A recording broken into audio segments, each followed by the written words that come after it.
Okay. So I have been, for like 2 weeks now, sitting on a bomb. Yes, you mentioned it. Which is something I haven't been able to say the news in an airport segment. Yeah. And I've been holding it off, and now is the time. Is it an atom bomb?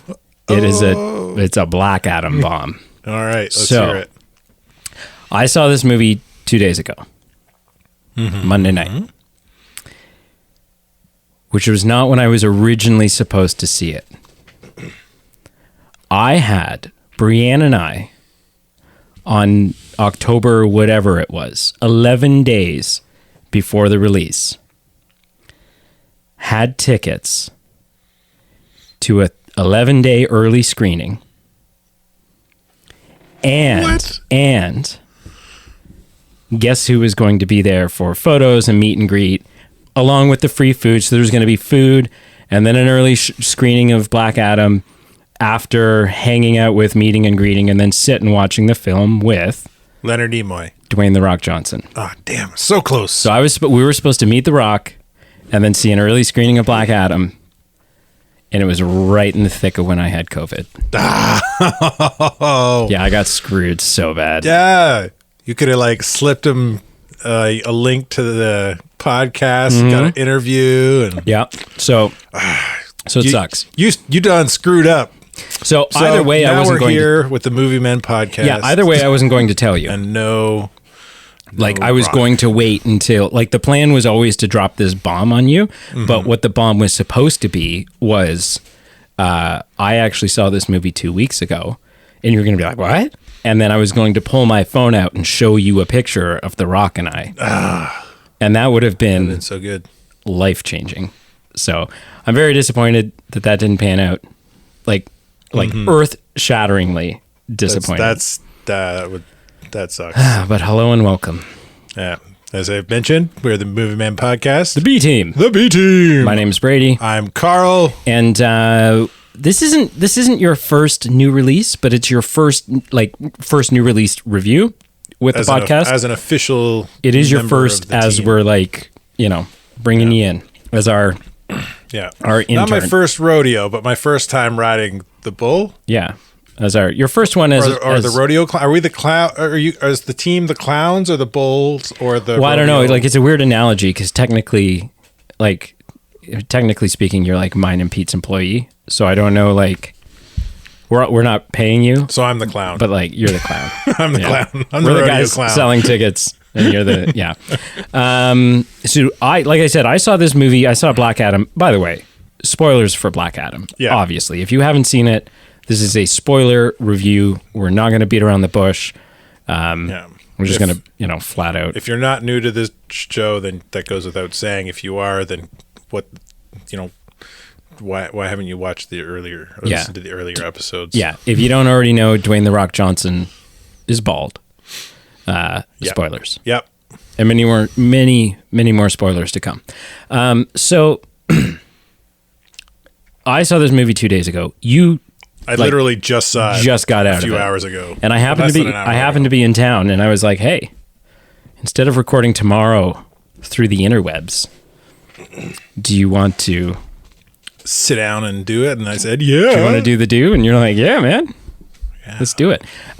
So let's do some initial impressions. So starting out, we've talked about this film. We talked about it. We knew what the post. We didn't know all the details of the post-credit scene, but we knew like what the big reveal of the post-credit scene was going to be. And we also knew that the critics are not loving this, right? The Rotten Tomato guys are not so... But the fan scores are off the charts. They're not so horny about the Black Adam. No, and the fans seem to love it. So I went into this as blank slated as I possibly could.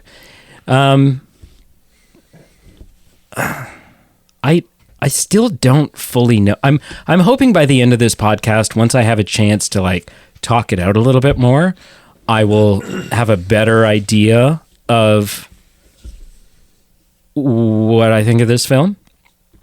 There are a lot of moments that are amazing, And there's a lot of moments that I kind of rolled my eyes at or felt a little gratuitous or I take issue with.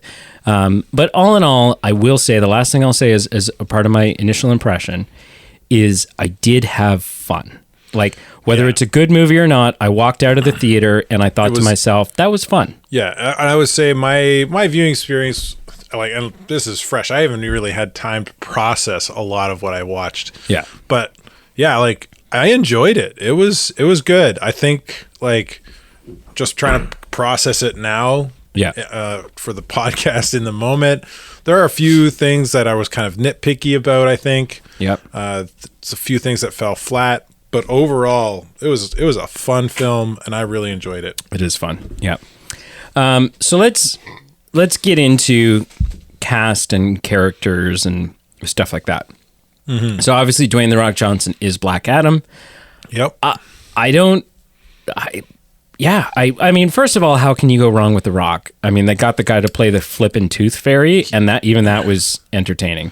He's got the look. Like in terms of like I can't remember if we talked about this in the news podcast, but like he was cast for this 15 years ago. He was born for this. Like I saw 50 years ago. A picture on Facebook of him in the year he was cast, and him now beside a picture of him now, and he's like twice the size. He like gained double the amount of muscle mass, and he was already a big guy. Yeah, like he was not a small dude. But he definitely discovered protein powder, whey protein between then and now. He got a lot more jacked in the last 15 years. Yeah, almost like he was doing it just for this role. Yeah, so he's got the look. Yeah. As far as our other heroes, your thoughts on Hawkman? Oh, just the whole JSA. So I'm not as I wouldn't say versed, but like I haven't dove as deep into the DC cinematic stuff. I've seen all the movies. Yeah. But I have not seen all the shows. I've barely even scratched this. I have the surface of the shows. Yeah, I mean, there's a different continuity. Yeah, but like the Arrowverse stuff you're talking about, the CW shows. But they have overlapped, or they're going to overlap. I think the only overlap was because I mean most of the CW shows have been axed now after Zaslav took over at Warner Brothers. I think the only overlap was that in one of the big crossover events they did, like their Crisis on Infinite Earth or whatever, Ezra Miller shows up as the Flash. Right. Yeah. That's it. Okay. So, I mean, it's another universe. It's an Elseworld thing. Yeah, it's another... Yeah. Because otherwise, how do you explain watching the film, I was kind of like, how much overlap with the show is there? Right. Or the shows are there? And that answers that question for me. And that being said, one of the big wins for this, I thought, for me, was they treated the audience like they didn't treat us like idiots. They were just like, you've already gotten several. We got Superman, we got Superman Batman, we got Justice League. Justice League. Yeah. But two versions of it. Yeah. We've gotten 2 Wonder Womans, 1 Aquaman, another one on the way. Shazam. Another Shazam on the way. Yeah. Like Blue Beetle on the way. But in terms of content that's already out. Right. We've already gotten quite a bit. We got 2 ones that play really well. 2 Suicide Squads. 2 Suicide Squads, which play into this really heavy because of Amanda Waller. Do you think they're trying to make Amanda Waller like she's clearly like the Nick Fury of... Oh, yeah. Yeah. Yeah. Anyway, my point is they don't treat us like idiots. They're just like, we've already built a world where super powered individuals exist. And they don't necessarily dive in. They treat us like, hey, like here's Dr. Fate, here's Atom Smasher, and we get a quick glimpse and a little bit of an explanation about where their powers kind of come from. Sort of, and they do it in the Amanda Waller reading off like files kind of way. A little bit, and a little bit through conversation. Yeah.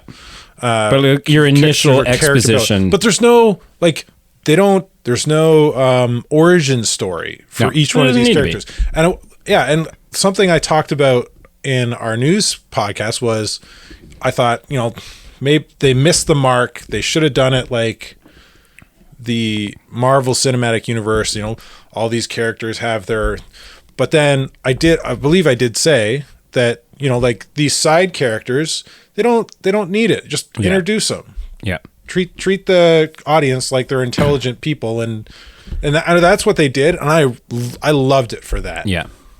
I agree. You didn't answer the question. What do you think of Hawkman? Oh, Hawkman! I thought they did Hawkman good.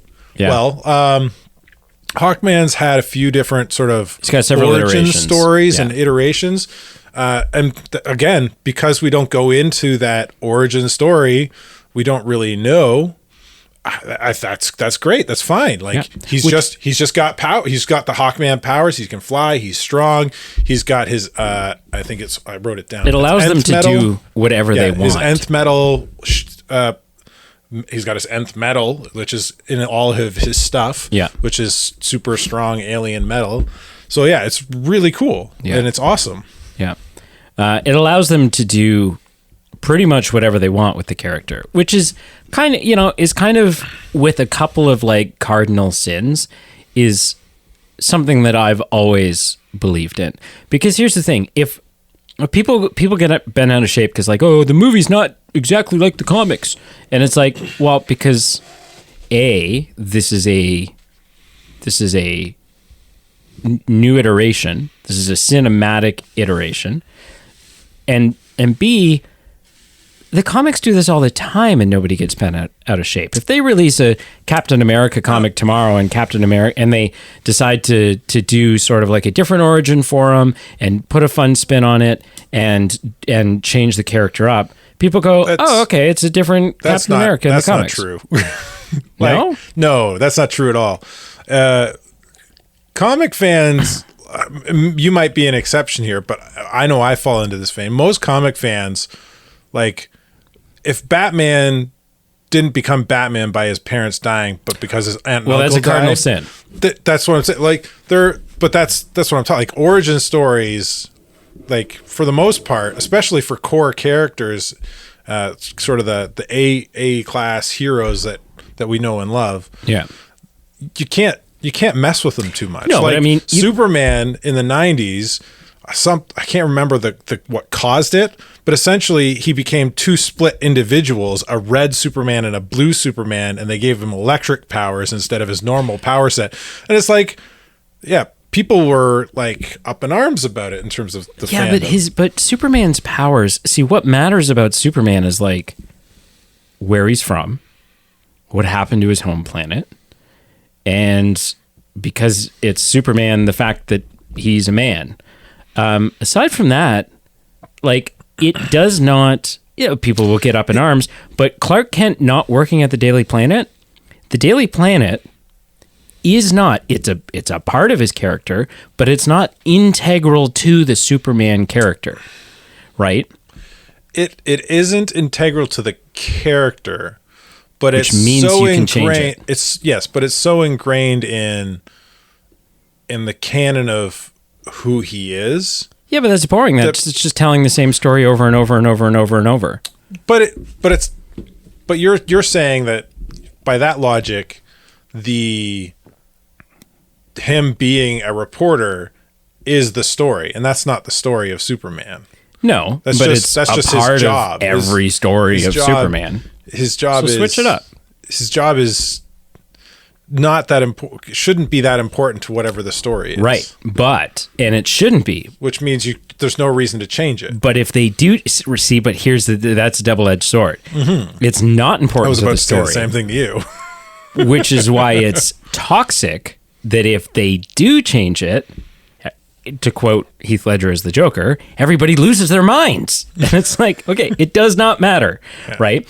Another example would be if they decided that they are going to, like, now that there was clearly a Robin in the DCEU, there was clearly at least a Dick Grayson, because we see hanging in the Batcave the mutilated thing, which actually means there was probably a Jason Todd. There was probably Jason Todd's. Well, see that thing. That's your assumption, because Jason Todd. Yeah, I'm saying it was probably, not guaranteed, but it was probably. Now, if for those who don't know, in the comics, part of Jason Todd's Robin origin story is that he's kind of a dipshit, and he gets caught trying to steal the tires off the Batmobile. Now, if the DCEU, and maybe this will make me unpopular, and I don't give a shit, if the DCEU decides to show, like, they're going to lean into this, maybe they're going to give us a Red Hood thing, and so we kind of need to revisit some of the Jason Todd stuff. If they decide in flashbacks to show the origin of Jason Todd's Robin, and instead of him getting caught stealing tires off the Batmobile, he gets caught stealing tires off of Bruce Wayne's Lamborghini, diehard toxic comic book fans are going to lose their shit and go, that's not the way it happened in the comics. And I'm going to sit here and say, right, but it doesn't flipping matter, because the same guy found him doing basically the same thing, and we have the same outcome. So I would be one of those people to argue against you, and we're getting off the topic of Black Adam here. Yeah, so let's wrap this up. But so as just a final counterpoint to that, like, in that case, like, this is that double-edged sword again, because you can make that argument that it's not that crucial, but at the same time, the reason him stealing the Batmobile's tires is important is because that's impressive. That's gutsy. It shows that he's ingenuity. He's got ingenuity, because Batman's got countermeasures on the Batmobile, so somehow he needed to circumvent those to be able to steal the tires.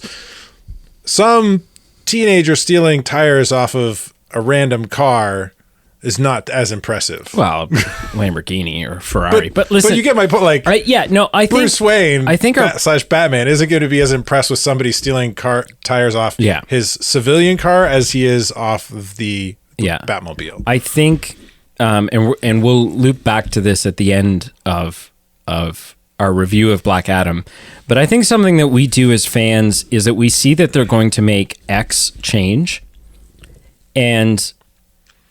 or we talk about them potentially making X change, and we go, well, you can't do that because, X, Y, Z, and because then this doesn't work and that doesn't work. And what we do, and in doing that, sometimes we are showing a complete lack of faith in the director, the writers, because it's like, look, you might get one little out of context nugget of information, and you get very upset and you think this is so stupid and it doesn't work and blah blah blah.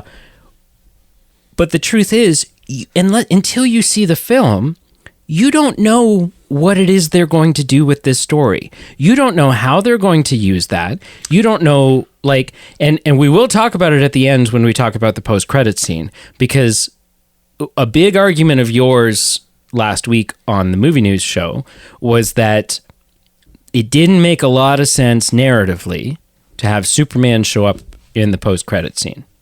And although I will still agree that narratively maybe Shazam makes some more sense, when we were talking about Superman showing up not making a lot of narrative sense, we were doing just that. We had one piece of information, which was Superman shows up. We didn't know what the story was. We didn't know why he shows up. We didn't know what the setup for that was.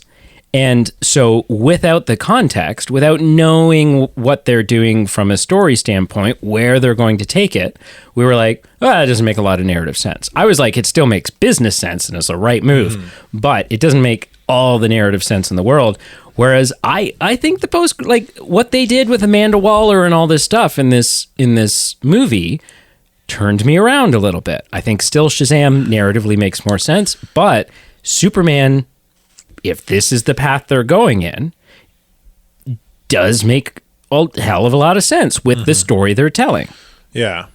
So, and I do concede that adapting print media of any form to a video media, it's got to be changes. There has to be some. It's an adaptation. Yeah. So you can't be precise. Some stuff just doesn't translate well to film. But that being said, staying as close to the source material as possible gives the creators a lot of what's the word? A lot of support from the fans of the original material, and it can work, which we have seen done time and time again. Yeah. In the Marvel universe. I think either way, and we got to get back to Black Adam, but I do think that is a representation, right or wrong.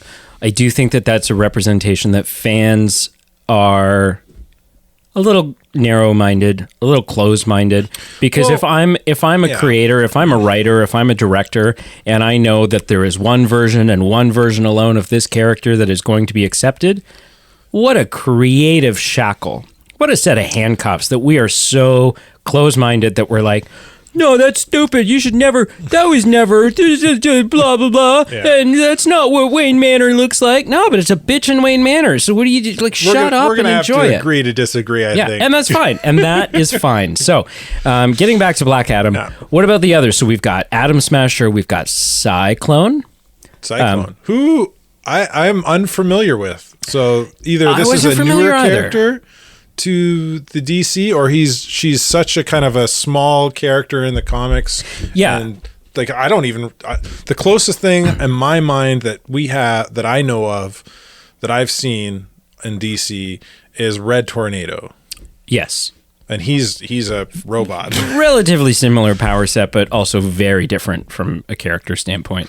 So for those who don't know, and you can answer this as well, so I hadn't heard of Cyclone either. When it comes to comic book knowledge, with DC, I would say I'm a 2 out of 10. I really don't know. Yeah, I'm a little lower on the totem pole there as well. When it comes to Marvel, I would say I'm a 7.5 out of 10. When it comes to, I'm a 2 out of 10 with DC, except for Batman. When it comes to Batman, I'm like a 9 out of 10. I won't say 10 out of 10 because there's certainly people out there who know. Like, I don't know. There's always somebody who knows. Yeah, I don't know. Like, admittedly, every time someone talks about like the Azrael becoming Batman storyline or whatever, I just kind of smile and nod.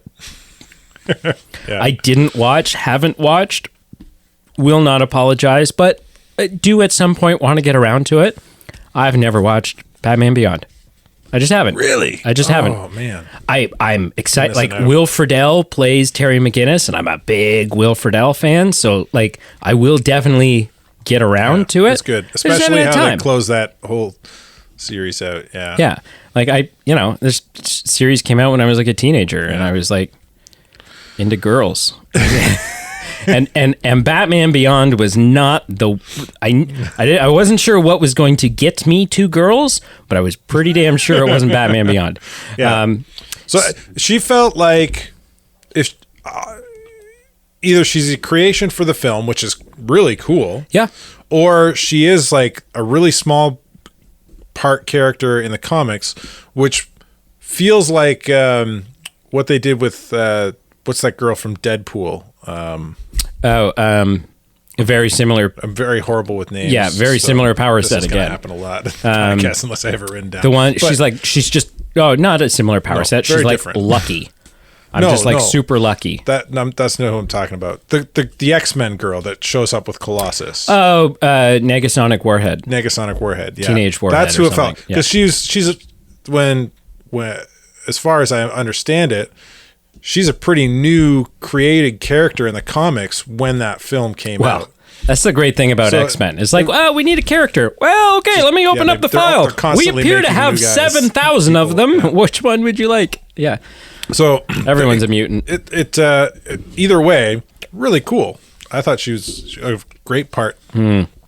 had a fun role in the film. Her and the new Atom Smasher. Yeah, because apparently he's inherited this gift from his uncle. Was it his uncle or his dad? I think it was his uncle, wasn't it? I don't know. I think he said uncle. Either way, which I was cool with. It was kind of like in Suicide Squad. We didn't have Ratcatcher. We had Ratcatcher 2. Yeah, and that was cool. Yeah. I'm like, okay, I'm all for this. The big one to talk about though is Dr. Fate. Dr. Fate was cool, which is a big character. That was not just in the comics, but specifically in the JSL. Yeah, JSL. Did I say that right? JLS. Justice League Society. JSA. Justice Society of America. Yeah, JSA. Which, I mean, like, so arguably, and this is brought up several times in this film, the Justice League or Justice Society of America, eh? What are you doing here? Not your country. Yeah. Not your problem. But yeah, Bugger off. The JSA is like an older organization in the DC Comics. They're like the original Justice League. Yeah. Which again is alluded to a little bit between Hawkman and Dr. Fate's conversations. They did a whole thing. Did you watch Smallville? No. Oh, okay. I watched some of Smallville. There was I think there was like a whole season or season and a half dedicated to the JSA. Yeah. We see Dr. Fate and stuff in that. Yeah, Dr. Fate was really cool. Like weird, complicated power set. Pierce Brosnan nailed it. Yeah, he did a great job. Essentially, the powers come from the helmet. Yeah, it's an alien helmet. Yeah, and the helmet... He's possessed, they say. When he puts it on, he becomes possessed. In the... I know Dr. Fate best from the animated Justice League show. That's what I love about you. Because how old were you when that freaking show came out? I was an adult. Yeah. That's what I love about you. It's a great show. There are animated shows that you're up to date on that even Kevin Smith is like, no, man, I got stuff to do. But yeah, he essentially the helmet has its own personality. When the wearer puts it on, in the cartoon anyway, it takes over. Yeah, and that doesn't happen here, which is which is weird because they imply kind of bothered that me it a little bit. Yeah, but it obviously didn't. But they didn't really lean into that. No. And then when he's inside, like when he's communicating with Black Adam, yeah, he definitely has control of his mental capacities when he's got the helmet on and he's using the powers. I wish they'd leaned into that a little heavier. Yeah, it would have been cooler if like they brought in like another voice actor to voice over or alter Pierce Brosnan's voice or get him to change his voice somehow to be a little bit more menacing or something, or godlike or whatever. Kind of like, and without spoilers, but kind of like we see from a certain Lord of the Rings character in the season finale of Rings of Power, where we're just like, we're adjusting the EQ on your voice to make it sound a little deeper, a little. So that was one of my little nitpicky things. I was like, that doesn't seem true to what the character said, and even the canon they kind of set up and talking about the helmet. In some ways, though, does it make him a slightly cooler character because he's no longer just like an issue that I've always had with Dr. Fate is like, okay, so this guy is really just like a puppet. Like he's just a meat suit for this helmet. He's a meat suit for in the animated. I could be wrong here, but I don't think I am. Just a caveat. My wife would probably say I'm wrong here, but I'm usually never wrong. So yeah, the helmet isn't normally canonically from a different planet. It's actually like a celestial kind of gift to. Doesn't that mean another planet? Celestial. Well, you know what I mean, like a god. Yeah. Like it's. I guess it's like a god alien type or god angel angelic type thing. Yeah, is what celestial is. It's kind of like it's just super ancient and super mystical and super kind of like the wizards being horrible with names again. There's I'm Brady. There's a character in the DC universe that is all about like killing people that deserve to die. He's got like a green hood. He's pale white. He's kind of spectral in nature. I can't remember his name. Yeah, it's not ringing a bell. But for those that know what I'm talking about, that's they already know what I'm trying to say about where the helmet's origins come from. For those that don't, I guess some ancient guy. It's a kind of a spiritual, godly, celestial kind of power imbued in the helmet, and the helmet is sentient and all that jazz. Yeah. It's even got its own like genie realm that the user can enter, and it's pretty cool. And we don't dive into that because, well, Dr. Fate's not the main character. Not the main character, which is fine. Yeah, so speaking about delving into things and not delving into things, I think the runtime is spot on. I wouldn't want it to be any longer. And I was never sitting there going, is it over yet? Like, for me, the pacing was good. Yeah, it didn't really drag, I don't think. No. If I watched it again, I could probably pick out a few scenes or plot lines that could have got cut instead to trim it a bit more. But see, and that's interesting to me. At the same time, I think it was fine. That's interesting to me. That didn't bother me. Because I wouldn't want it to be any longer. However, I felt like, and this is my first like major criticism here, so strap yourself in. I felt like of the 2 hours that is this film, 2 hours and change, probably 57% of it is gratuitous action. I walked out of this movie, every time Black Adam's taken out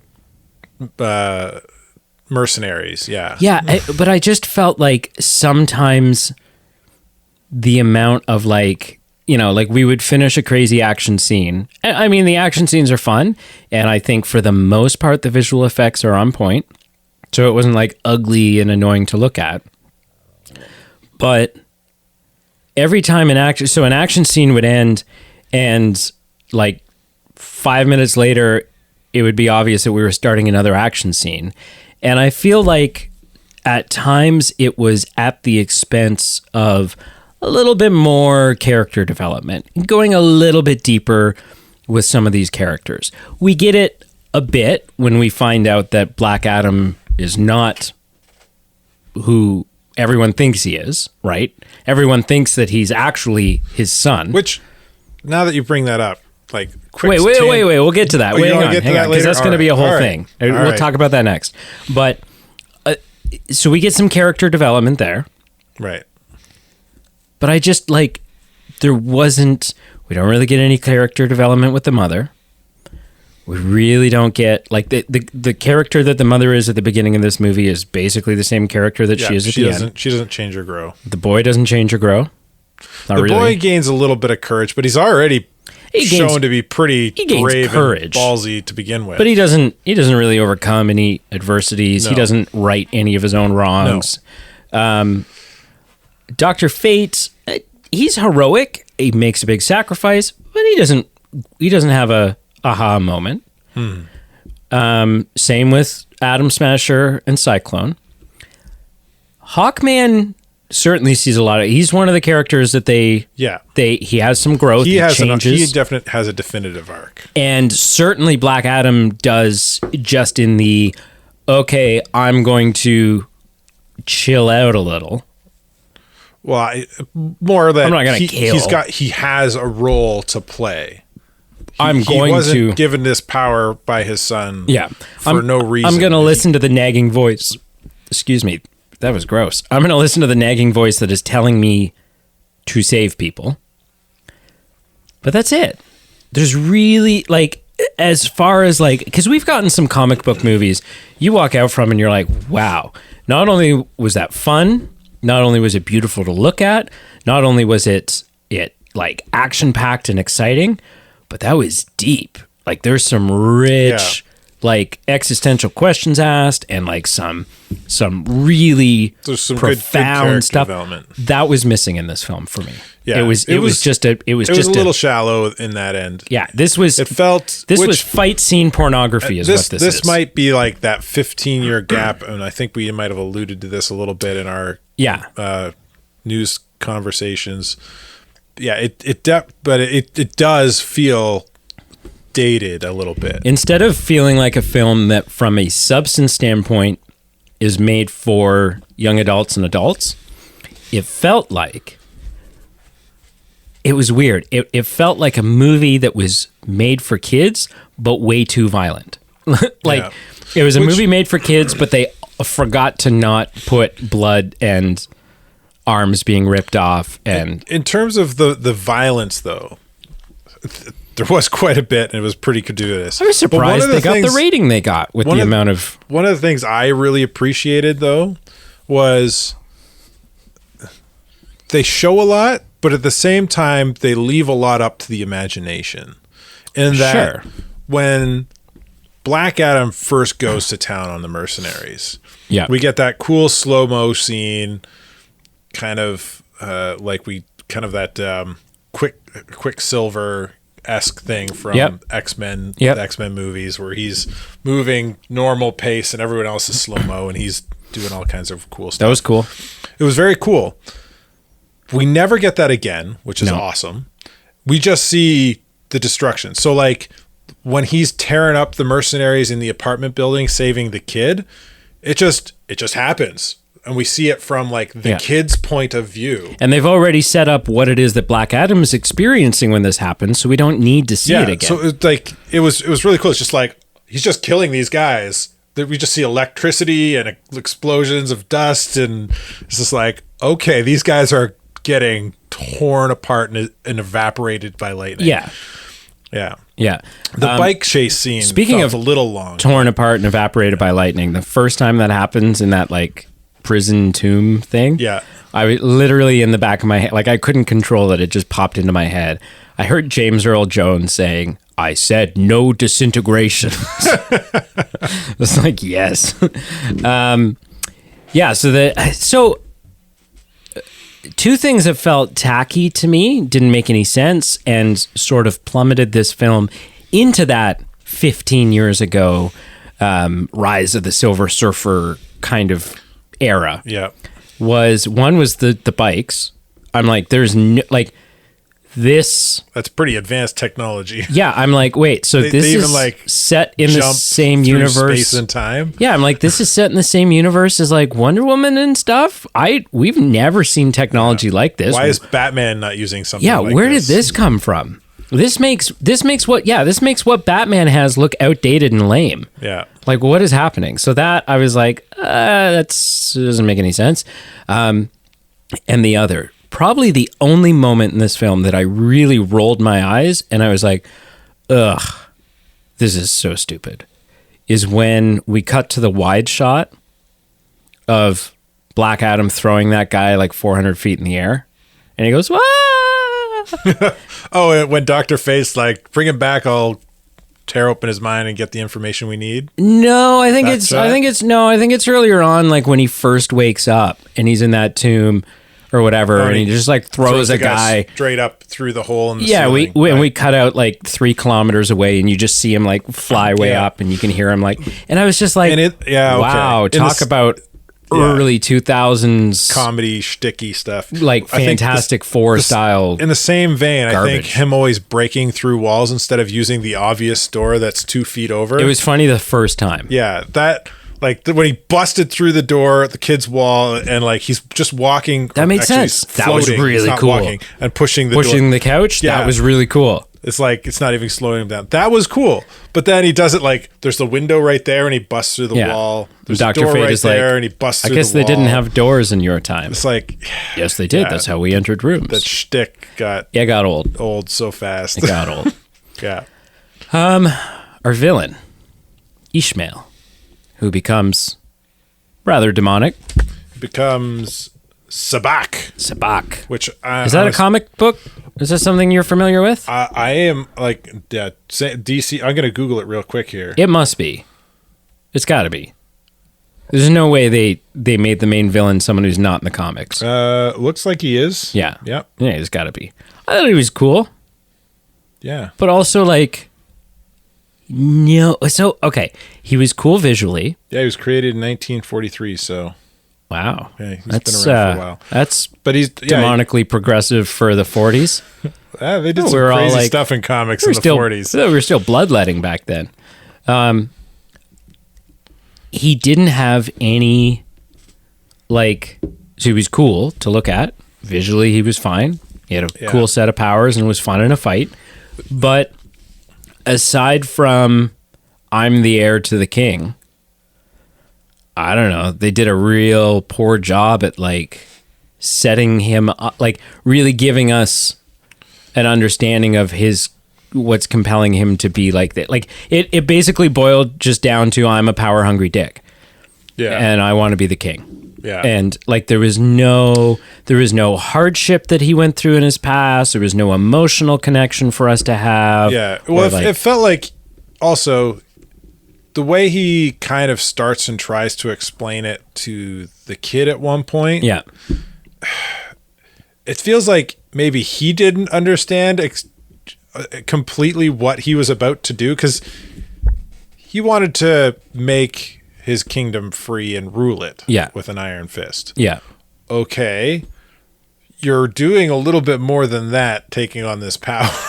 and once you take on this power, like Dr. Fate says, like it's going to burn the world if we don't stop him. He felt very, and again, I keep using this example, but he felt very like Doctor Doom from the original Fantastic Four. Like, it just felt like a two-dimensional, flashy, I want to rule the world kind of villain. He was a bad. He's a bad villain. Antagonist. It's just a bad villain. Like,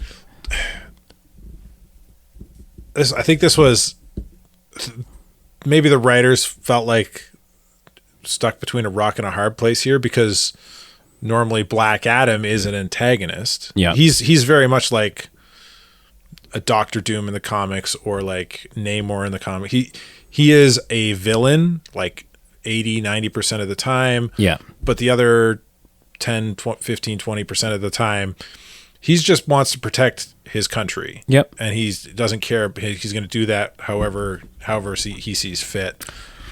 Like, it almost seemed like they were trying to set him up as the antagonist, instead of the protagonist for the film, having the JSA come in. But it just didn't. And then all of a sudden now he's the protagonist, and I think there was some they confusion. had to have an antagonist for him to fight, and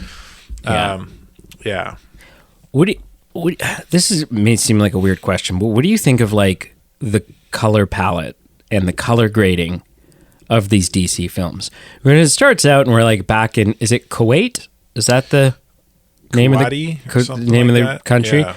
And it's like 5,000 years ago. It's like gray washed out. It's got this, but then everything's got like this weird glow to it, and the background is like, feels intentionally fake. Like, it feels like intentionally fake sky compositing. Or just bad CG. But this is a style that is consistent with the DCU films. Like, it is the look of Batman v Superman. It is the look of Justice League.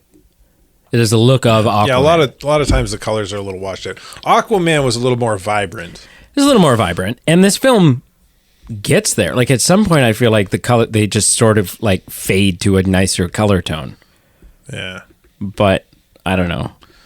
But visually, I don't think it works. Yeah, I'm when it comes to things like music and visuals, I don't pay as much attention to that. I'm more heavy into the story. Normally I don't pay attention to the visuals like that really either, but I couldn't help but notice it. The flashback scenes, I noticed it was blatantly obvious. Yeah, and it's okay to do something like stylistically, like this depicts the fact that we're in a flashback, but it just felt like more than that. Mm-hmm. What was I going to say? Something about something. Surely. No, that's not it.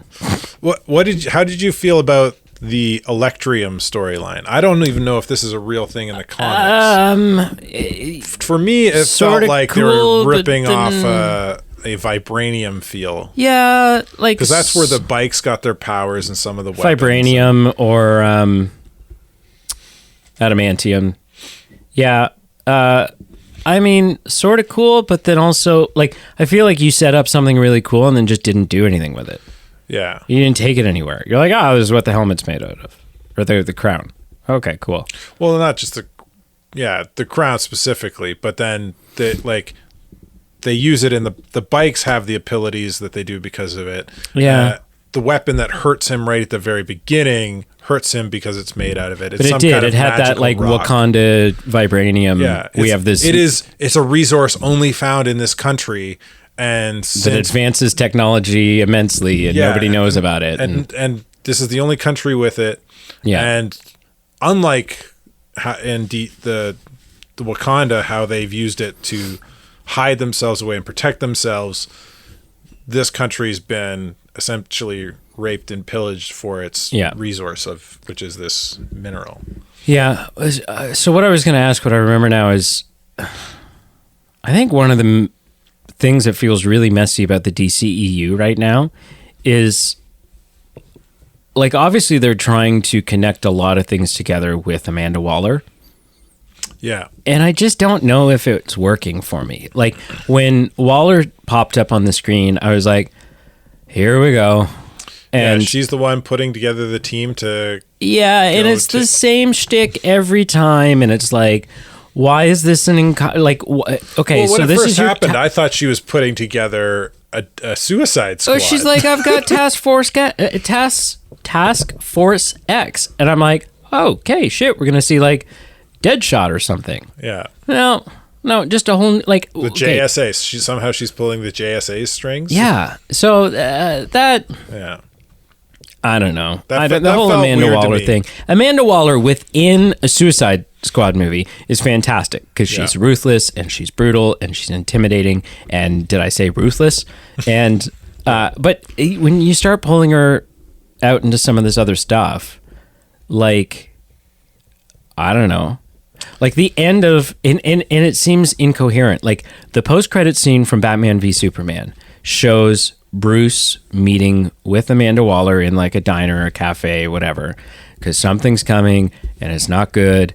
And that Bruce is like, we got to put a team together or whatever. And that was the tease to Justice League. Mm-hmm. Correct me if I'm wrong. Waller doesn't show up once in Justice League. So it was like a setup that was like, oh, okay, you're involved, but you're not. Yeah. So I don't know. Like the Waller stuff is kind of all over the place. In the comics and cartoons, she usually plays not like a true antagonist. Yeah. To the heroes, but she is antagonistic in that she causes as many problems as she fixes. She doesn't believe she's very governmental mindset that they can't trust the heroes. The state should have its own superpowered enforcement to protect itself and not rely on. Well, she sees everything as a justifiable means to an end, and a threat. Yeah, a potential threat, kind of like Batman, which is why she usually has a lot of respect for Batman. Yeah, Batman's a little less of a dick about it, though. Well, when you come up with a plan to take out every one of your teammates, you're a pretty big dick. Yeah. Yeah, but I mean, that's just intelligence. I don't know. He's had to use a lot of those techniques. Yeah. Yeah, what else you got written down? Let's talk about what you wanted to talk about, the Black Adam's son, the father-son. Yeah, okay, so little deviation. Did you buy into that storyline? Did I enjoy it? Is that what you're... Did you enjoy it? And did you believe it? Did you fall? Did you see the twist coming? I didn't see the twist coming. Really? I saw it coming right from the beginning. Yeah, no, I didn't see the twist coming at all. And I think because I didn't see it coming, I liked it. Yeah. I wonder if I would have liked it less if it felt predictable. It was For me, it felt extremely predictable. Okay. Because right from the flashback, I could tell that was a CGI'd rock on somebody else's body. Yeah, and I missed that in the beginning. Like so are we talking about the opening of the film? Yeah. Yeah. So when the kid is like steals the thing and he's like, "Oh, my son," he's like, "Do you want the king's gift as well?" And he's like, "No, my son doesn't." That whole scene, I'm like, that's I didn't the see Rock. him. That's the Rock. I missed We see that. enough of it. We don't see a full face reveal. We see enough of the face and the shoulder, and it's not his body. No. But I immediately was like, that's the Rock. It was weird seeing Little Rock. Yeah. That's what I'm calling him. Little Rock. Little Rock. Yeah, yes. It was weird. So I immediately was like, oh, he's going to get the power given to him by his son. Yeah, see, so I missed that entirely, and because of that, I liked it. Yeah. I didn't mind liked it less? I didn't mind it. I don't think it, from what I understand of Black Adam, he there is no son story in the original. No, it's a deviation. Comics, so it's a bit of a deviation. But it works. It adds some depth. It works. It adds some character. Some conviction. Like the original, he didn't fight the tyrant to free the kingdom. He fought. He destroyed the tyrant out of rage and revenge and was locked away. And I think that's the thing. Listen, like when it comes to adding this type of thing to the characters in these films, some of these characters are like, if we talk about like OG characters, like we're talking like Batman, Superman, and Wonder Woman, and all this stuff, right? Captain America, so on and so forth. Some of these characters were approaching 100 years. Yeah. And when some of these characters were made, now, the characters that are popular are sort of like our tentpole characters, have had so many comics and movies and video games and television shows and stuff like that has come out, that it helps flesh out these characters, and they become really rich and they become really deep. However, when a lot of these characters were first written, when comics were happening back in the day, much like comic book movies from 20 years ago, they were fun, they were exciting, they were funny, they were interesting, but they weren't the deepest of characters. They weren't these like fully fleshed writing out. from comics and it's changed dramatically, right? Like way back in the 40s. And so some of these characters, if they're not like Batman, obviously Batman has had all the page time that he needs in order to be really rich, really deep. Some of them need some fleshing out. A perfect example of this is Mr. Freeze. We were talking a little while ago that the whole Nora is sick and we got to find the cure and we're going to do all this stuff. That's an invention of the animated series, which is another perfect example I love of this like double standard where the fans saw something being put into an animated show. There was like a total deviation from the comics, and the fans were like, "Okay, yeah, that's pretty good. From now on, that's what it is now. That's canon. That's the new thing. Yeah, screw everything else. Nora." I think, like, well, stop picking and choosing. Probably a large part of that is might have to do with trust being built too. Sure. Right. Like, I don't know what season Mr. Freeze was introduced to the Batman animated series, but it was a hit from right out the gate. Yeah. So DC I don't think has done a great job of building that trust with the core base of the fandom. Not in their cinematic films. That's what I'm saying. Yeah. Yeah. But yeah, so for me, I think it worked for the film. Yeah. But where it didn't work, and this is I think where The Rock kind of at playing the character kind of fell apart for me too, was I never felt like Black Adam was menacing. Like not even a little at the beginning when he's like a little out of touch with everything, and he's just like all he sees, he's just seeing red. He's just like in murder mode. For whatever reason, no. Okay. Like the look when I see the Rock on the screen as Black Adam, he seems likable, not menacing. Oh, I mean, as The Rock, he's the most charismatic guy in the world. That's what I'm saying, right? Yeah. When I think of the animated portrayal of Black Adam in the Justice League animated shows, he looks menacing. Now, he looks more like an elf. He's got like pointy ears, and really sharp. The hair, the slicked back, black really hair. Sharp black hair. He looks menacing. Yeah. He never felt menacing to me, and I think because I picked up on he's doing this. He's more of a vengeance character because his son died. That's not a menacing character trait for me. Where he's power hungry and he wants to rule the kingdom with an iron fist because to keep it safe, kind of Doctor Doom-esque. That's more menacing than doing this because my son gave me the power and died in the process. And I mean, I think it really just boils down to that next to The Rock, even Santa Claus looks like a dick. Like The Rock is so charismatic. So that's one of my other little nitpickies. Yeah, that's fair. I never felt like Black Adam was menacing. Not ever. Yeah. For those two reasons. Something that, like I said, there were definitely moments in this film that did feel like 2007 comic book films. Yeah. And that sucked. It's missing some character development. There were many times where they're like, who wants to learn about our characters? Let's just have them break some more stuff. But something that I felt like, I was like, yes. Like when this happened, I'm like squinting, looking at I saw this in IMAX, by the way. So it was like nice and loud and real big screen and like the opposite end of the spectrum. The opposite of what the local Hanover theater. The little cardboard box with the puppets in it.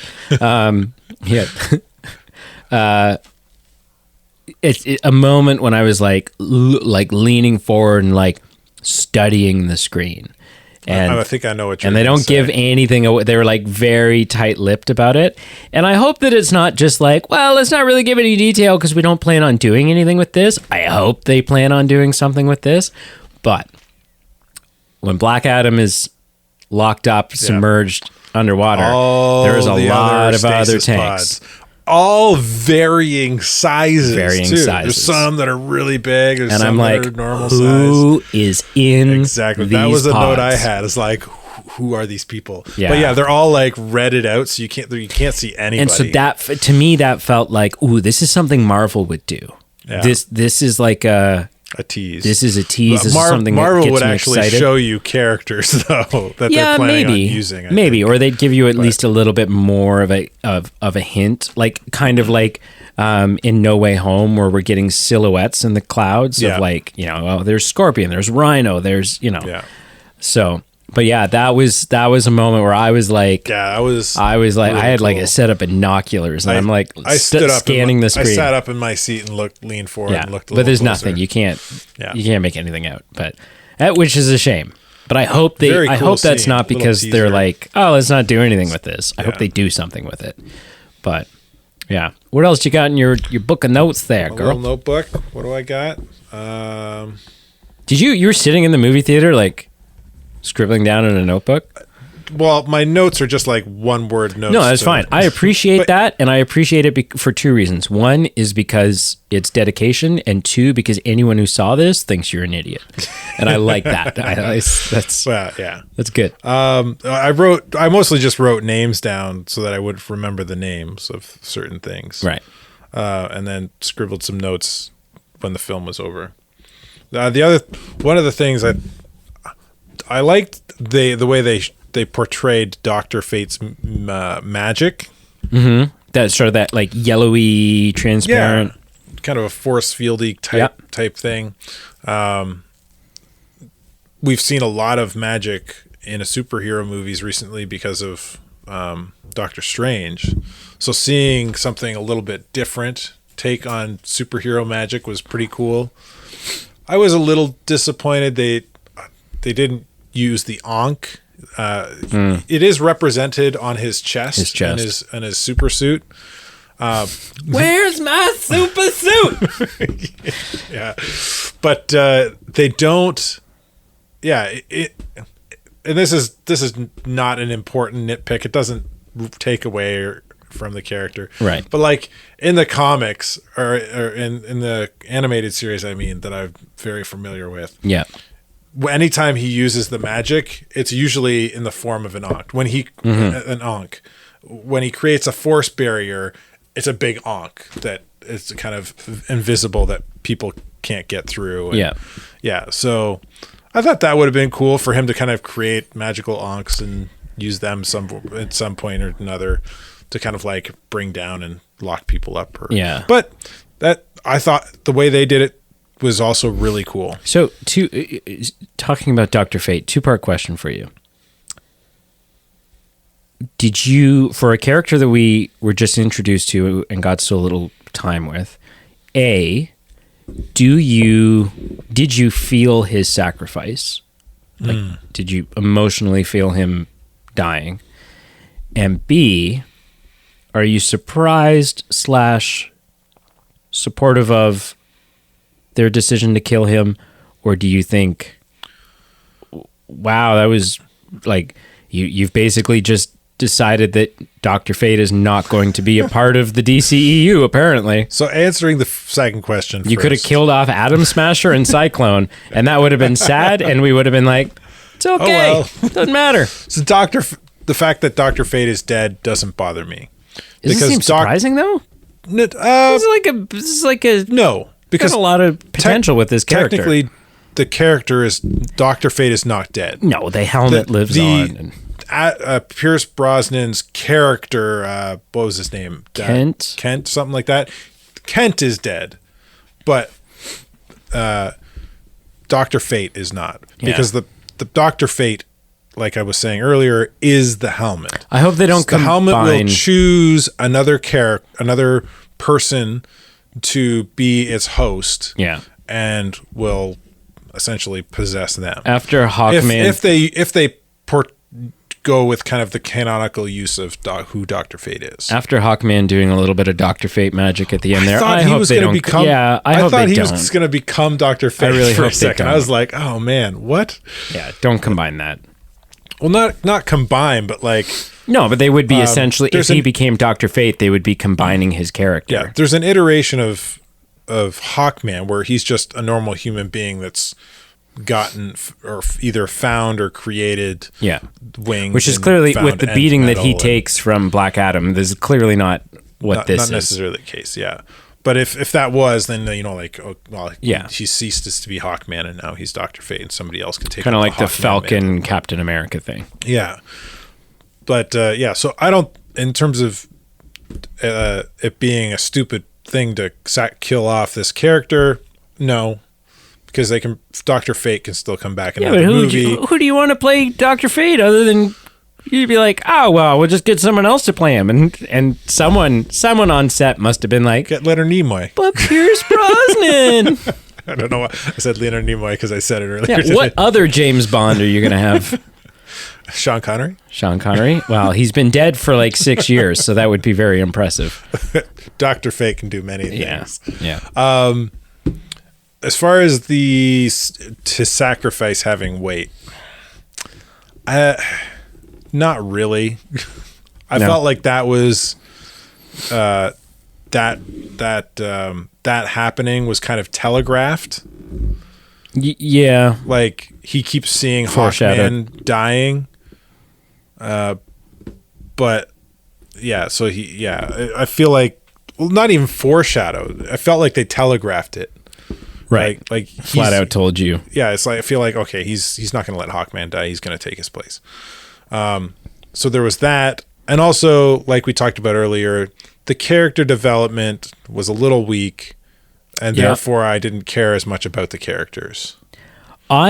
So it had an impact on me only because of Hawkman's clear emotional, like I wasn't like, that was good. No, I don't want to lose Dr. Fate. That's like we said, Hawkman had great character progression. Yeah, great. Yeah. We were a little bit more attached to him because he had progression. He had good storyline. So the sacrifice hit me, but because I was feeling it through Hawkman, not because I was like, I don't want to lose Dr. Fate. Right. I'm in the back of my head. I'm like, really? You're gonna kill him? Like, kill literally anybody else here. Kill Black Adam. Like, what are you? What are you doing? Kill the main character. Yeah. Well, can you imagine? Yeah. Cool. Do you have anything else that is pressing before we talk about the post-credit scene? Yeah. No. Yeah. That's okay. Yeah. Post-credit scene. Listen. Post-credit scene. My theater, when I watched it throughout the film, they were not an interactive audience. There was no laughter, there was no booing, it wasn't a very full theater. I'd say it was maybe like a third full. Right. And yeah, it was just like, it was what it was. A couple people came in late, some people got up and walked out. Like, it was just, it was like a whatever. This was not a No Way Home theater. Mm-hmm. And then the post-credit scene came. And I was very surprised because when he steps out of the shadows, when Henry Cavill comes forward, donning that Superman outfit, which, by the way, my God, is he an incredibly attractive specimen. Is he not? Oh, my gosh. I like him. He's a great guy. Like, I typically, on the spectrum that is sexuality, I would say I'm fairly heterosexual, but you oil up Henry Cavill for me, I don't know what I would do. Now, my theater erupted with cheering and clapping, and I was like, yes. I had two teenagers behind me going like, woo! Yeah. No, my theater got very excited, and that warmed my heart. That was good. That was like, good to see. I thought the post-credit scene is really, and this is not usually the case, but this is like one of the best parts of the movie. His interaction with Waller, spot on. Waller's trying to, as Waller would do, she's trying to put a collar and a leash on anything that is stronger or more powerful than she is. Anything that's threatening to country or Earth. Black Adam tells her to shove it, and she says, okay, like, I will bring in something to keep you in check. And he's like, there's nothing on this planet that can keep me in check. And as this, like, I got the goosebumps are starting when she's like, oh, I'll bring in something from off-world. And I'm like, yeah, you will, knowing what was coming. Right. And so then Henry Cavill shows up pretty damn quick. That it's like, that's a pizza in under 30 minutes or less. And well, Waller obviously had him teed up. Well, or not. I mean, how long is it going to take him to get there? If he's somewhere, no matter where he is on the planet, he's going to be there. And so he shows up and steps out of the shadows. And I think, like I said, I stand by from a business only standpoint, from a putting butts in seats and building excitement for the general audience moving forward. It's the right business call. From a narrative standpoint, I do think it really works. I think Waller, I think if you set it up, because we didn't know why Superman was coming. No. But if it's because Waller's called him in because she feels threatened by Black Adam and she's going to try to keep Black Adam in check with Superman, which is great because Superman's only going to listen to Waller so far as well.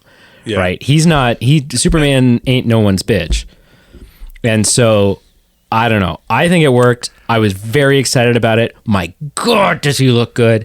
And I am so, so excited.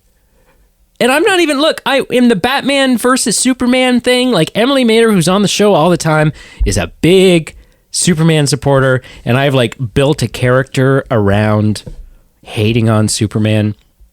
Superman's friggin' baller, man. He is one of the greatest superheroes ever conceived. He's fantastic. But here's the thing. It's what'd you say? He was created by Canadians. Oh, is he? Yeah.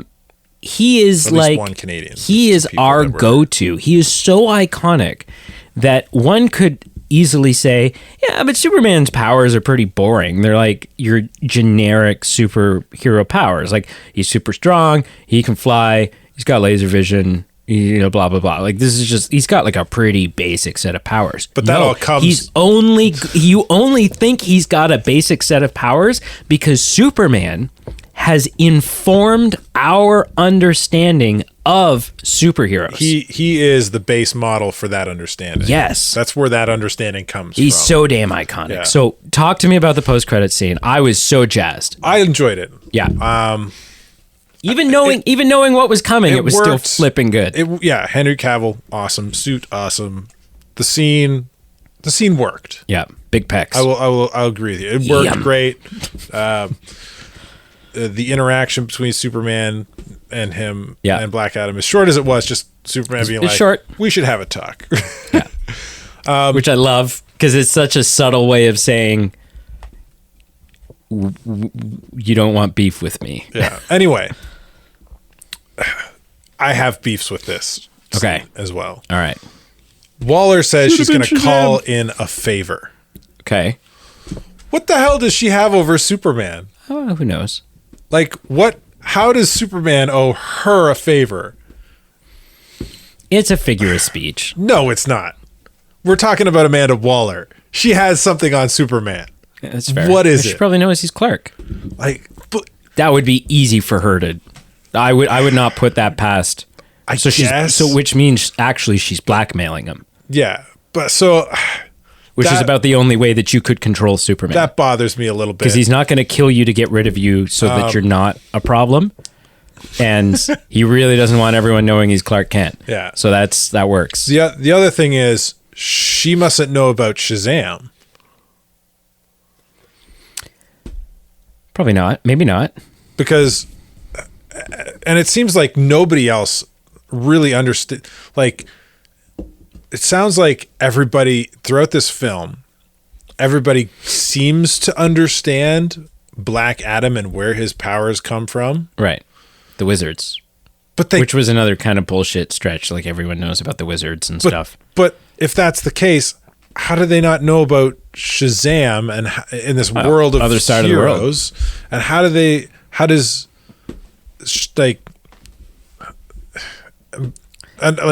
it would be so just as easy to forget having Waller talk to this guy and just have Shazam show up. Yeah, but you wouldn't want that to be such a short interaction that, like, I don't know. Black Adam hanging out in the castle and Shazam shows up and he's like, hey, so I guess the wizards are gone, so Shazam can't even talk to them. But have you seen, and I'm guessing the answer is no, have you seen the any trailers for Shazam 2? No. Okay, so the reason they wouldn't do that is because it does not make sense with where they're taking Shazam's character. Which entire just feels like... No, the entire theme of the Shazam 2 trailer is him feeling like... He like monologues narrating the trailer, and he's like, I kind of feel like a fraud. Like, I don't deserve to be a hero. Like, I just kind of stumbled into these powers and I'm nobody special and I'm not. So it would be totally off brand to have him then show up and be like, I am going to be an authoritative figure in this situation. But that feels off brand based on what I remember of how the first movie ended. Because the whole first movie was him coming to terms and learning his powers and learning that he can't do it alone and that he's part of his family is... Yeah, but we live in a complex age of superhero storytelling where some time passes and doubt creeps in. Surely you've had that. You've been like, this is my plan and this is what I'm doing and I feel really good about it. And then a couple hours or a couple weeks later, you're like, I always know what I'm doing because I never know what I'm doing. Because you're married, and so you're told what you're doing. I like it. I'm excited for it. Yeah, I will give them the benefit of the doubt. Yep. I still think it's the wrong choice. there's not going to be. I don't think anybody's going to change my mind on that. That's fine. I feel like the only thing that will 2's gone the wrong direction, and Black Adam should be in Shazam. Well, you're 2. in the wrong line of business, then, man. You got to get your ass down to LA and start writing scripts, getting on this. Yeah. So there's only one thing to ask you. Yeah. On a scale of 0 to 10. Well, I think walking out of it, I think I would have rated it higher if you asked me right at the beginning of the podcast. Sure. But you've had time to talk through it. Having a nice, lively discussion about it. Thank you. I think I'd rate it a little. I'm going to end up rating it a little lower. Okay. I give it a 6. Okay. That's respectable. 6 out of 10. Yeah. It's still good. It's still worth watching. You know, I would say if you like comic book films, go watch it in the theater. Yeah. If you're not, but you like watching them casually at home, then definitely rent it. Yeah.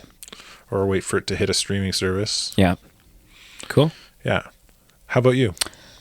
I would have said the same as you. I would have said 6 out of 10. Not garbage. Certainly wasn't great. Not Oscar worthy. Not even like, I don't know. Still better than Thor: The Dark World, but not better than much else in the way of Marvel. I think as far as MCU or as far as DCEU films, I liked the first Suicide Squad better than most people did. I really liked the second Suicide Squad. Oh my gosh.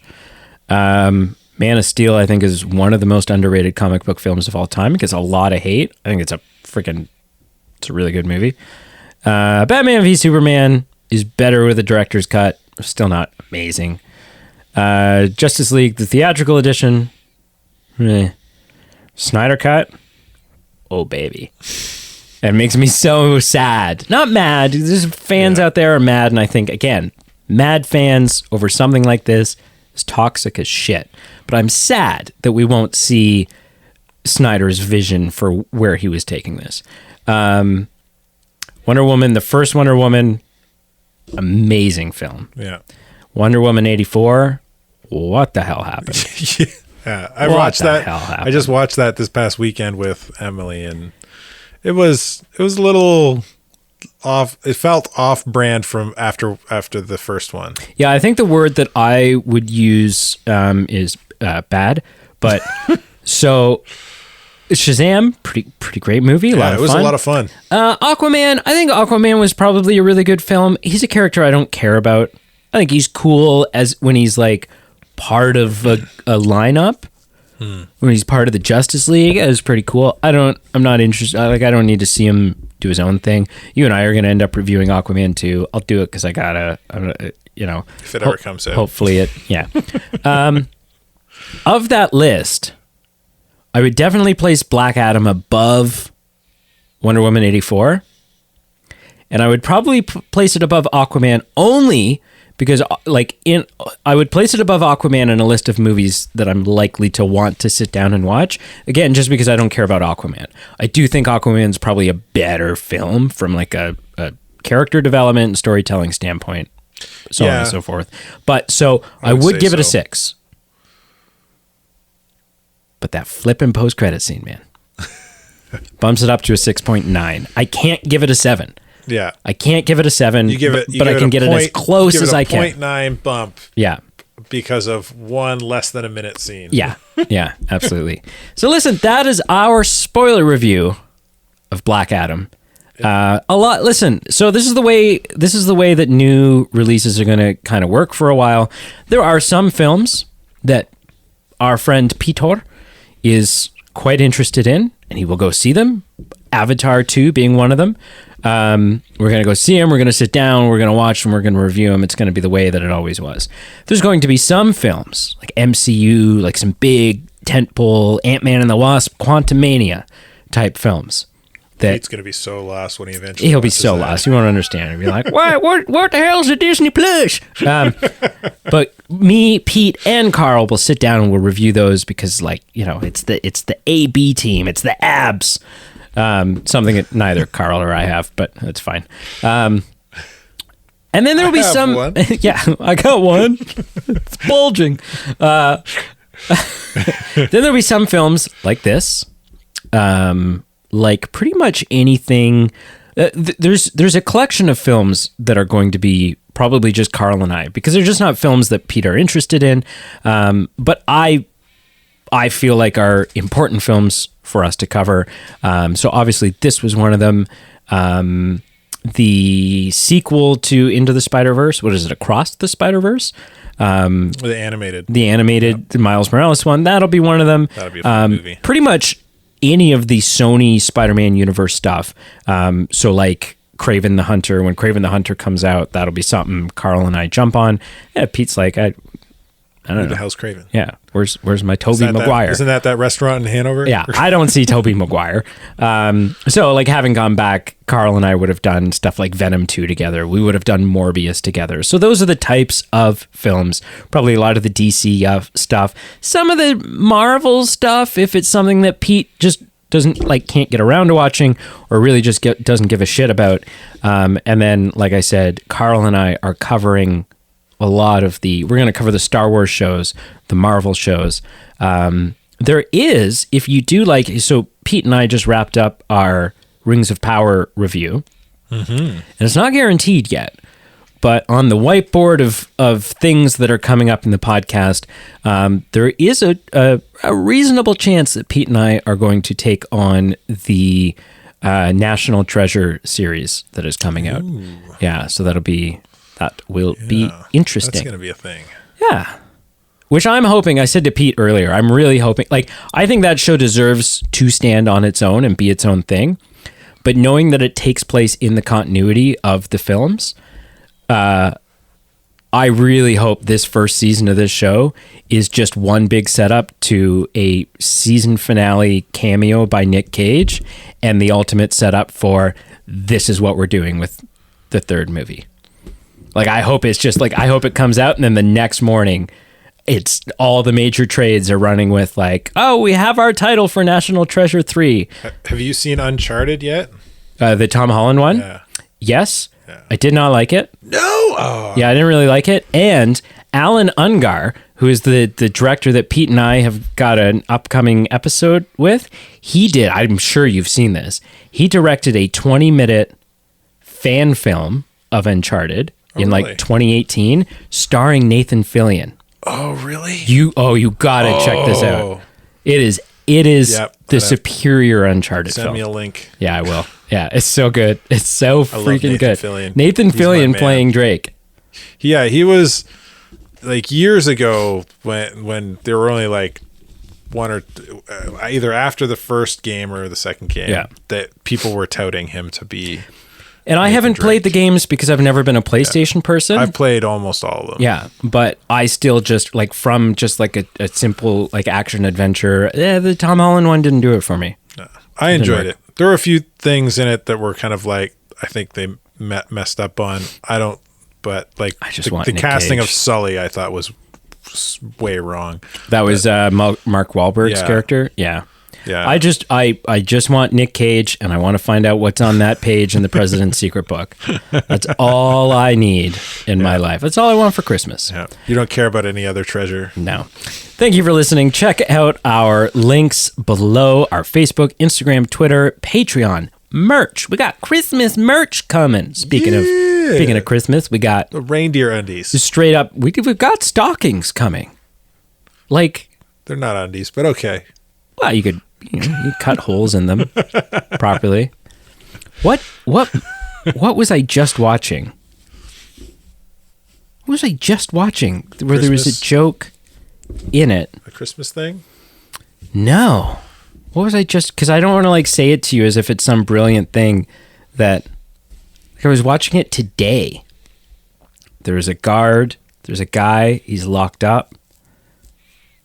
Oh, geez. What the hell was I watching?